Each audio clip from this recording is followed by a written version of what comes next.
धन्यवाद राजकुमार जी।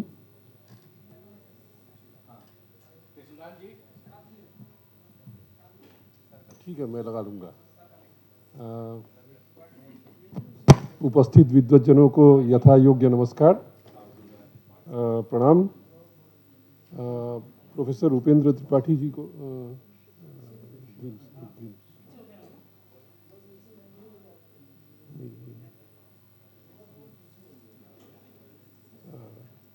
प्रोफेसर उपेंद्र त्रिपाठी जी और प्रोफेसर रामसागर मिश्रा जी को धन्यवाद दूंगा मुझे इस अवसर पर बुलाने के लिए।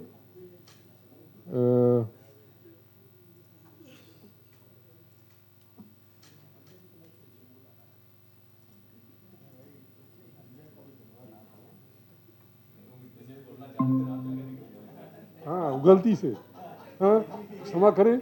मैं अपने मृत्युंजय पांडे जी को मैं धन्यवाद देना चाहता था, वो निकल गए। अच्छा, हाँ। अक्सर ये बात होती है कि प्राचीन जो विज्ञान और सही में था या नहीं था। अभी अभी बात हो रही थी, चर्चा हो रही थी, सोना बनाया गया या नहीं बनाया गया। हालांकि मैं इस बात को विश्वास अभी हमारे ज्ञान के अनुसार नहीं कर सकता कि किसी केमिकल रिएक्शन के द्वारा किसी जिंक को या मरकरी को सोना में बदल दिया जाए। ये न्यूक्लियर रिएक्शन से हो सकता है, जो कि सामान्य लेबोरेटरी से नहीं हो सकता। तो ये आज का हमारा ज्ञान है, जो जहाँ तक हम जानते हैं। इसके बाहर भी बहुत सी चीज़ें हैं जो नहीं जानते। अच्छा, तो साइंस जो है वो क्या है? जो प्राचीन साइंस था उसमें कुछ चीज़ें थी, omni science, future prediction, immortality, thought reading. ये कुछ चीज़ों को हमने लिया उसमें से। हम कुछ देख सकते हैं कि पुराने ज़माने के मोनूमेंट्स को देख सकते हैं जिसपे कुछ इंट्रिकेट स्ट्रक्चर्स थे।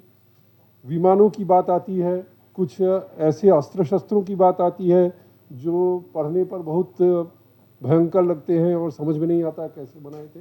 तो बहुत विस्तार में न जा कर के कुछ एक दो चीज़ें मैं दिखाना चाहता हूँ। ये है इलोरा का कैलाशनाथ टेम्पल। एक पहाड़ को काट करके एक पूरे मंदिर को बनाया गया था। तो ये कोई भी कितना भी बड़ा कारीगर होगा, अगर पूरी डिज़ाइनिंग 3 डायमेंशनल नहीं बनाया गया होगा, उसके मतलब आप कल्पना नहीं कर सकते आज के ज़माने में भी किस कैसे बनाया गया होगा। ये द्वारका, ये समुद्र के अंदर डूबी हुई द्वारका नगरी है, जिसका अभी भी बाहर आना बाकी है। ये एक बहुत सामान्य चीज़ है जो कि तमिलनाडु के बहुत सारे मंदिरों में दिखता है कि एक सिंह का मुख बना हुआ है, उसके अंदर एक जो है, ये आप देख सकते हैं, बॉल, एक गोला है जिसको पूरा घुमा सकते हैं लेकिन बाहर नहीं निकाल सकते। यानी एक पत्थर को काट करके उसके अंदर एक ऐसा बॉल बना दिया गया है जो उसके अंदर से बाहर नहीं आएगा, लेकिन वो पूरा बिल्कुल गोलाई में है और घूम सकता है। तो कैसे काटा गया, आप इसको जरा सोचें कि कैसे काटा गया होगा ये। तो कौन सी टेक्नोलॉजी थी। एक और उदाहरण देखिए, ये एक पत्थर की मूर्ति है जिसके एक कान से अगर एक सुई को डाला जाए, दूसरे कान से बाहर वो सुई निकल आती है और उसकी मोटाई 2 मिलीमीटर है उस छेद की, और ये जो पूरा सिर है वो 8 इंच है। तो 8 इंच पत्थर को 2 मिलीमीटर का एक सुराग बनाया गया, तो निश्चित रूप से छेनी हथौड़ी से तो हो नहीं सकता। किस चीज़ से किया गया, ये प्रश्न है। क्या लेज़र कटिंग था, हम नहीं जानते, लेकिन ये कोई सामान्य बात नहीं है, हम नहीं जानते कैसे किया गया। आज किसी मूर्तिकार को दीजिए, नहीं कर पाएगा। अच्छा, ये कुछ ट्रिग्नोमेट्री है जो हम लोग बचपन में पढ़ते हैं, पाइथागोरस थ्योरम। वो जो है शूल्ब सूत्रों में मिलता है, बौधायन के शूल्ब सूत्र में। पाइथागोरस के पैदा होने के पहले ही ये शूल्ब सूत्र बने हुए थे।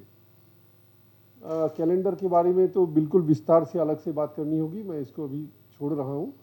कि कैलेंडर जो भारतीय कैलेंडर है, जो पंचांग है, उसका क्या है। ये एक महाभारत का एक श्लोक है जिसमें जब संजय को दिव्य दृष्टि मिलता है तो धृतराष्ट्र पूछते हैं कि हमारी ये पृथ्वी कैसी दिखती है। तो वो कहते हैं कि द्विरंशे पिप्पलस्तत्र द्विरंशे च शश्व महान, कि इसके दो भाग में पीपल के पत्ते जैसे हैं और बाकी जो दो अंश है उसमें एक बहुत बड़ा खरगोश की आकृति है। अब ये देखिए, ये पृथ्वी का जो है मैप है, यहाँ पर खरगोश तो कहीं दिख नहीं रहा है, लेकिन इसी को पलट दीजिए उल्टा। अब देखिए ये लाइट नहीं है, ये जो अफ्रीका और एशिया है इसको जोड़िए तो खरगोश लगेगा। एक आउटलाइन खाली बनाइए, कान है अफ्रीका, मुंह है और उसकी बॉडी है, और इसी तरह जो अमेरिका नॉर्थ और साउथ है ये दो पीपल के पत्ते हैं। तो संजय को क्या दिखा था कि ये उदाहरण उन्होंने दिया था, ये सोचने वाली बात है। ऐसी विमानों की चर्चा है, बहुत सारे मूर्तियों में भी है। अब उसको इसका ये विमानों की चर्चा सिर्फ भारत में नहीं है, प्राचीन सारी संस्कृतियों में मिलता है। ये भारत का एक कोई कहीं किसी मंदिर के बने हुए अंश है। और ये देखिए, ये माया जो इनका जो सभ्यता थी वहाँ का एक वहाँ की एक कलाकृति है, जैसे लग रहा है कि रॉकेट के अंदर बैठा हुआ कोई व्यक्ति हो। और ये फिर जो पुष्पक विमान था उसका कुछ वर्णन आता है रामायण में।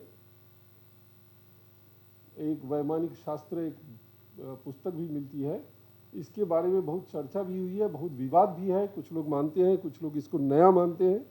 तो इसके लिए ये विमान का मॉडल है, और जो हमारे दक्षिण भारत में जो गोपुरम बनता है उससे देखिए इसकी सिमिलैरिटी, साम्यता देखिए। तो हो सकता है कि कुछ उसी चीज़ का मॉडल ये बनता रहा होगा पुराने प्राचीन काल में।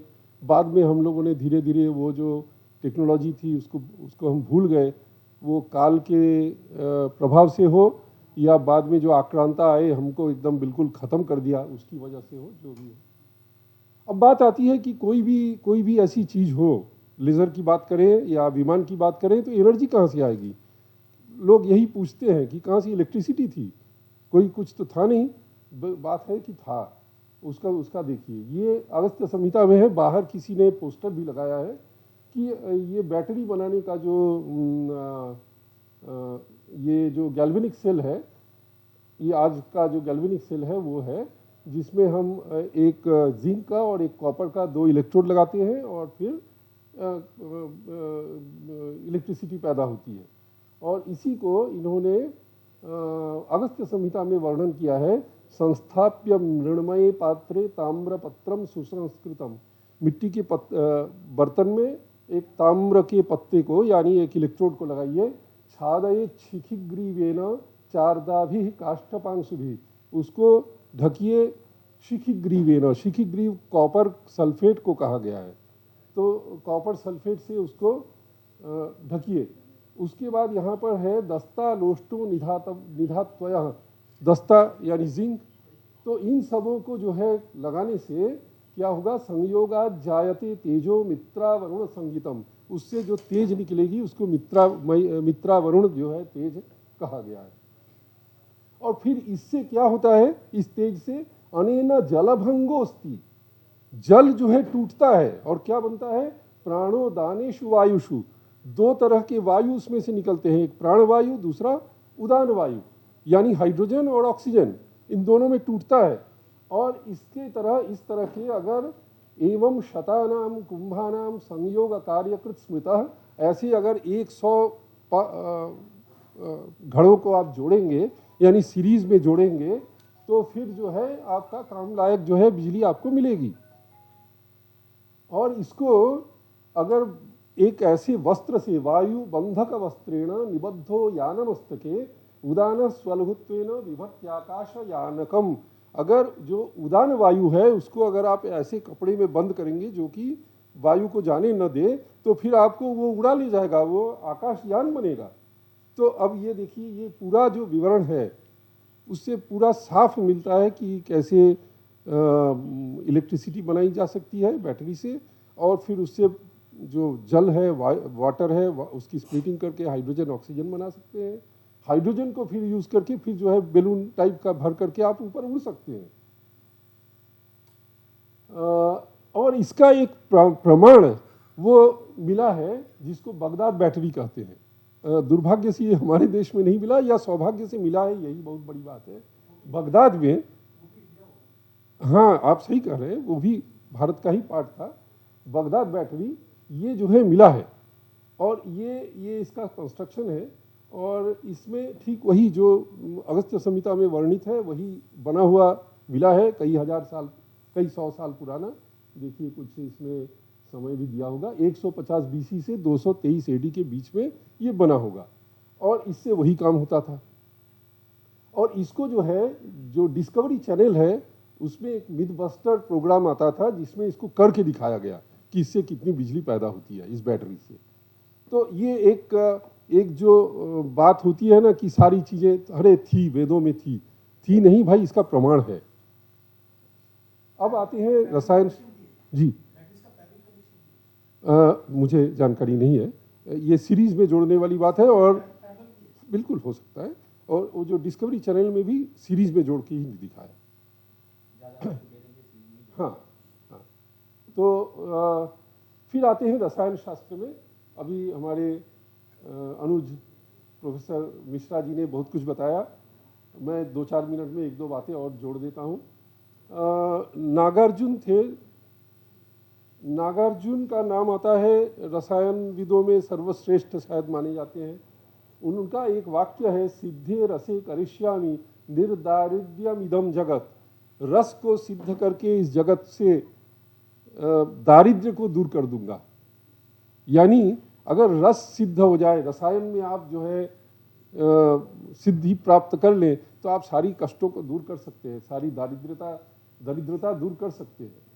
अब एक बात से मैं थोड़ा सा उनसे अलग वो बताऊंगा कि रस का मतलब जूस होता है, लेकिन रस को रसायन शास्त्र में अधिकतर मरकरी या पारद उसके लिए प्रयोग किया गया है। तो हाँ, मरकरी के लिए प्रयोग किया गया है, हालांकि वो अर्थ भी है। और शारंगथन ने लिखा है, रसायनं च तज्ज्ञेयं यज्जरा व्याधि नाशनम। रसायन वो है जो कि जरा और व्याधि दोनों को दूर कर सकता है। अब ये क्रोनोलॉजी है, कहाँ से शुरू हुआ, महादेव पार्वती से, फिर अश्विनी कुमार जो है देवता थे, सबकी बात आती है। यहाँ विशेष करके 1-2 नाम मैं लूँगा, वो है काश।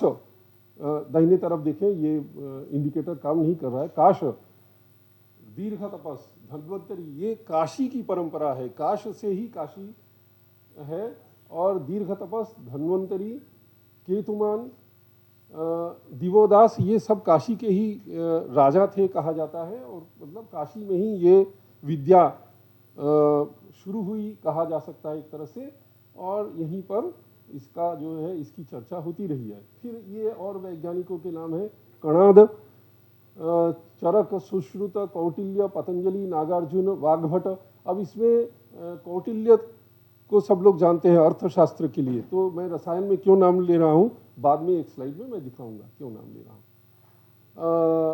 ये सारी ये है, ये एक पुस्तक जो है प्रोफेसर सुभाष काक ने जो वैशेषिक दर्शन है, वैशेषिक सूत्रम है महर्षि कणाद का, उसका अंग्रेजी में अनुवाद किया है, कुछ उसमें उन्होंने उसके कमेंट्रीज भी लिखे हैं। ये इन्होंने इसमें लॉज ऑफ मोशन, जो न्यूटन के नाम से हम लोग बताते हैं कि न्यूटन्स लॉज ऑफ मोशन, 3 गति के सिद्धांत हैं, वो इस वैशेषिक सूत्र में वर्णित है, और उसको अच्छे से उन्होंने प्रोफेसर सुभाष काक ने उसको विस्तार से व्याख्या किया है। फिर कंसेप्ट ऑफ ग्रेविटेशन, वो कहा जाता है कि सेब गिरा और न्यूटन साहब को लगा कि इसका मतलब कुछ गुरुत्वाकर्षण है पृथ्वी में, तो वहीं से शुरू हुआ, जबकि ऐसी बात नहीं है। गुरुत्व की बात जो है ये महर्षि कणाद 600 बीसी में इस पुस्तक में इन्होंने किया है, और बाद में भी कई जगह आता है, गणित के पुस्तक में भी आता है। जो किसी चीज़ के गिरने की बात आती है, ब्रह्मगुप्त कहते हैं कि खस्तम गुरुम स्वाभिमुखम स्वशक्त्या आकृष्यते तत्पतति व भाति। तो बड़ा जो है आकार, जिसकी जो बड़ा है वो छोटे को अपनी तरफ खींचता है, और इसी को हम लोग जो है गिरता हुआ समझते हैं। अच्छा, ये एक पुस्तक है रसरत्नाकर, जो वाग्भट्ट जी की लिखी हुई है। इसमें ये आयुर्वेद की पुस्तक है, लेकिन रसायन का इसमें बहुत विस्तार से वर्णन है कि कैसे कौन सा पदार्थ निकाला जाए मिनरल से, कैसे उसका प्यूरिफिकेशन किया जाए, कैसे उसका उपयोग किया जाए। तो जो केमिकल साइंस है, रसायन, उसको हम लोग अगर 3 भाग में बांटे, पहला मेटलर्जी यानी धातु विज्ञान, दूसरा मेडिसिन, और तीसरा हथियार, अस्त्र शस्त्र का प्रयोग। तो तीनों को हम लोग पाते हैं पुराने उसमें। अब देखिए, मेटलर्जी यानी धातु विज्ञान, वो जो है मिनरल से निकालना पड़ता है। तो ये मिनरल्स का जो वर्णन है ये काफ़ी मिलता है प्राचीन शास्त्रों में। मनशिला, समय हो जाए तो बताएंगे, मैं रुक जाऊंगा। अच्छा, तो मनशिला है, ये है आर्सेनिक सल्फाइड। शिखीग्रीव हमने अभी बताया, कॉपर सल्फेट। स्वर्ण marksheet copper iron sulphide, pyrite है ये, श्वेतांजन, जिंक ऑक्साइड। तो इस तरह से सारी ये चीज़ें हैं, इनका प्रयोग और इनसे कैसे वो जो मेटल है, उसको, धातु है, उसको कैसे निकाला जाए, इसका वर्णन है काफ़ी। ये एक मिला है मिट्टी का, एक सिरामिक का एक पात्र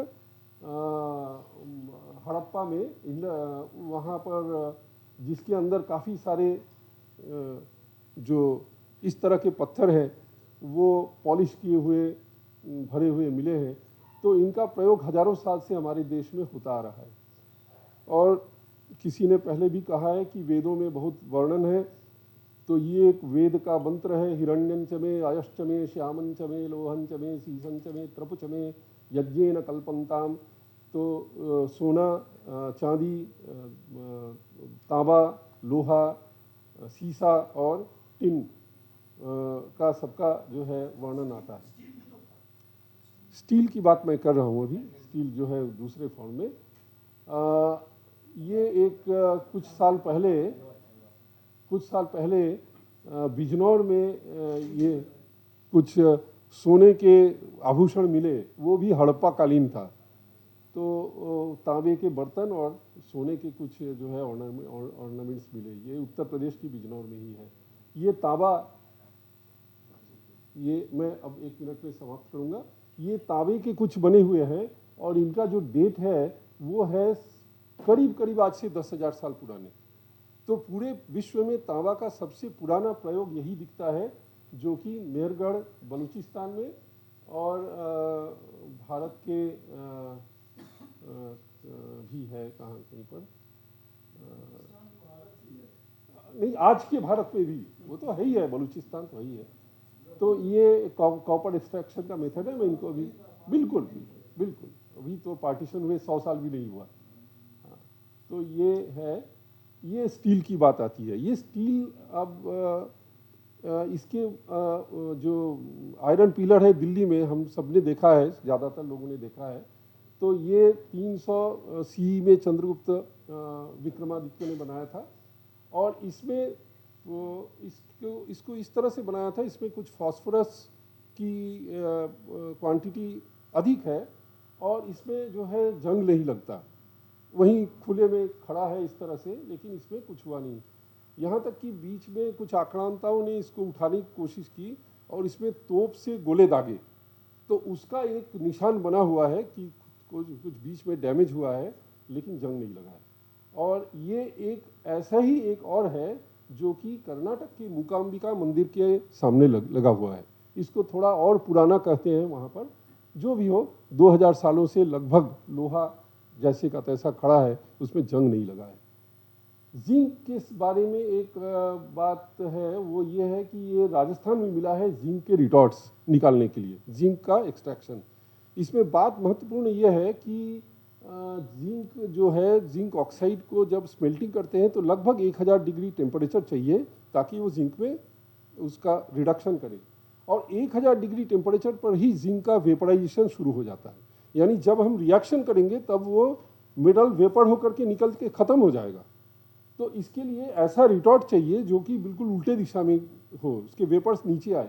तो ये राजस्थान में मिला है कि उस समय कैसे करते थे।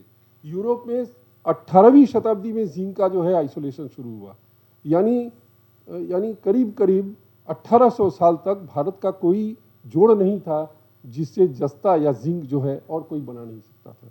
तो बहुत सारी बातें हैं, लेकिन अब समय समाप्त है तो हो रहा है, तो मैं इसलिए मेरी बात को यहीं समाप्त करूंगा।